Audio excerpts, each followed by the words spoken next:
Let me start with something uncomfortable. Most narcissists don't sound arrogant. They don't sound cruel. They don't even sound confident. They sound normal. And that's the part most people miss. Because the most effective psychological influence never announces itself. It hides inside ordinary sentences. Today isn't about calling people narcissists. It's about understanding why certain phrases quietly drain clarity. If you've ever left a conversation feeling confused instead of angry, this is probably why. Before we begin, reset the frame.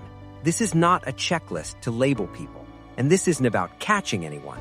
These are language patterns. They appear in narcissistic personalities more often, but patterns don't equal diagnosis. What matters is what these words do to your mind. Let's begin. Number 1, you're too sensitive. Most people hear this as criticism. It's not. It's a responsibility transfer. What it really means is, your reaction is the problem, not my behavior. Notice what happens instantly. The conversation stops being about what hurt you and becomes about whether you're allowed to feel hurt at all. This line works especially well on self-aware people because they're already open to self-reflection. That's not strength being attacked. That's strength being used against itself. Number 2, I never said that. This isn't just denial, it's reality destabilization. What it usually means is, if I control the past, I control the present. Psychologically, when memory conflicts arise, the brain seeks social harmony over factual certainty. So instead of pushing back, you hesitate. And hesitation is where influence grows. Notice something already? None of these phrases attack you directly. They attack your confidence in your own perception. That's intentional. Number 3, you're overthinking. Sometimes people do overthink, but here's the detail most people miss. This phrase almost always appears right after you connect 2 dots correctly. What it really means is, stop looking here. It shuts down curiosity, and curiosity is dangerous to control. Number 4, everyone agrees with me. This one is subtle, because no one else is usually in the room. What it really means is, I'm borrowing invisible authority. Social psychology shows that perceived consensus reduces resistance faster than direct pressure. Even imagined crowds influence behavior. That's why this line feels heavier than it should. Number 5, I did everything for you. On the surface, this sounds like sacrifice. Underneath, it's emotional bookkeeping. What it really means is, you owe me compliance. Healthy support doesn't keep receipts. When generosity becomes leverage, it stops being generosity. Shift the lens for a moment. Narcissistic language rarely dominates loudly. It redirects responsibility quietly. Ask yourself this question as we continue. Who is expected to adjust after this sentence is spoken? Number 6, you're lucky I tolerate you. This isn't anger, this is hierarchy. What it really means is, your worth is conditional.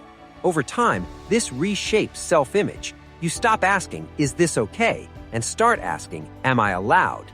That's not connection, that's dependency. Number 7, why are you making such a big deal out of this? Here's the paradox. If it's not a big deal, why does it matter so much that you brought it up? What it really means is, my boundary disrupts my comfort. Minimization is a defense mechanism, not against conflict, but against accountability. Number 8, I'm just being honest. Honesty without empathy isn't clarity. It's emotional exposure without responsibility. What it really means is, I want freedom from consequences. Research in emotional intelligence shows that empathy is what turns truth into connection. Without it, truth becomes impact without care. Midpoint reset, important clarification. None of this means the person is evil. Many narcissistic traits develop as self-protection, often linked to shame sensitivity or early emotional inconsistency. But understanding origin does not mean absorbing impact. Awareness isn't judgment, it's orientation. Number 9, you always do this. Always, never, every time. These words aren't emotional, they're strategic. What it really means is, I don't want to deal with this specific moment. Generalization erases context, and without context, accountability disappears. Number 10, if you really cared, you would. This line doesn't ask, it pressures. What it really means is, I'm tying your love to obedience. This activates attachment fear, the fear of losing connection. That's why it feels urgent. Urgency bypasses reflection. Number 11, that's just how I am. This sounds like self-acceptance, but watch what it blocks. What it really means is, I won't examine myself. Psychological maturity includes flexibility. Rigid identity statements often protect fragile self-concepts. Number 12, you're the problem, not me.